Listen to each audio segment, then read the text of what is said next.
দর্শক স্বাগত জানাচ্ছি সারাদিনের খবরে। এক নজরে দেখব জাতীয় দৈনিক পত্রিকার শিরোনামগুলি। সমাবেশের আগের রাতে সোহরাওয়ার্দীতে জড়ো হচ্ছেন জামায়াতের নেতাকর্মীরা।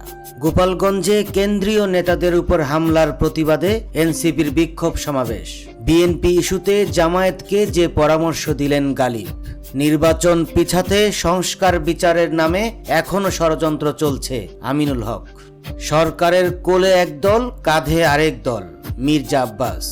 গোপালগঞ্জে হামলার পিছনে দিল্লির ষড়যন্ত্র আছে, এনসিপি।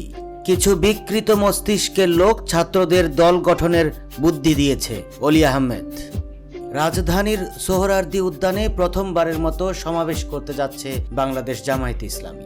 শনিবার সকাল 10টা থেকে সমাবেশের আনুষ্ঠানিকতা শুরু হবে। ওই সমাবেশ উপলক্ষে রাতেই সমাবেশ স্থলে জড়ো হতে শুরু করেছেন দলটির নেতাকর্মীরা। গোপালগঞ্জে কেন্দ্রীয় নেতাদের উপর হামলার প্রতিবাদে রাজধানীতে বিক্ষোভ সমাবেশ করেছে জাতীয় নাগরিক পার্টি এনসিপি। শুক্রবার বিকেলে জাতীয় প্রেস ক্লাবের সামনে হামলার সঙ্গে জড়িতদের অবিলম্বে গ্রেফতারের দাবিতে এই সমাবেশের আয়োজন করা হয়। সোহরাওয়ার্দী উদ্যানে আগামীকাল শনিবার জাতীয় সমাবেশ করতে যাচ্ছে বাংলাদেশ জামায়াতে ইসলামী। ইতিমধ্যে এই সমাবেশ সফল করতে ব্যাপক প্রস্তুতি নিয়েছে দলটি। জামায়াতের পক্ষ থেকে বলা হয়েছে, এই সমাবেশ থেকে পিআর পদ্ধতি বা সংখ্যানুপাতিক হারে সংসদ নির্বাচন, জুলাই গণহত্যার দৃশ্যমান বিচার ও লেভেল প্লেয়িং ফিল্ড নিশ্চিত সহ 7 দফা দাবি জনগণের কাছে পৌঁছে দিতে চায় তারা।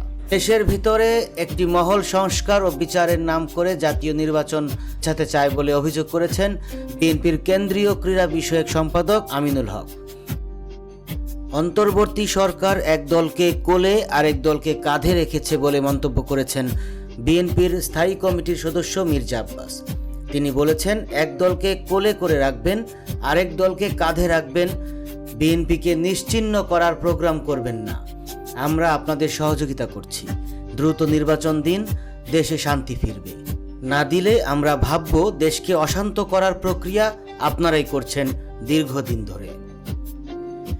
গোপালগঞ্জে জাতীয় নাগরিক পার্টির পদযাত্রা ঘিরে সংঘর্ষ ও হামলার ঘটনায় প্রতিবেশী রাষ্ট্র ভারতের ষড়যন্ত্র রয়েছে বলে অভিযোগ করেছেন দলের যুগ্ম আহ্বায়ক আরিফুল ইসলাম আদিব। তিনি বলেন, ভারতের সহায়তায় বাংলাদেশকে অস্থিতিশীল করতে ফ্যাসিস্ট আওয়ামী লীগ নানা ষড়যন্ত্র চালিয়ে যাচ্ছে। লিবারেল ডেমোক্রেটিক পার্টির চেয়ারম্যান ডক্টর কর্নেল অবসরপ্রাপ্ত অলি আহমদ বীর বিক্রম বলেছেন, ইউনূস সাহেবের কি অবস্থা হয় আল্লাহ জানে। আরও অনেক ঘটনা বাকি রয়ে গেছে। এখন মাত্র ট্রেইলার শুরু।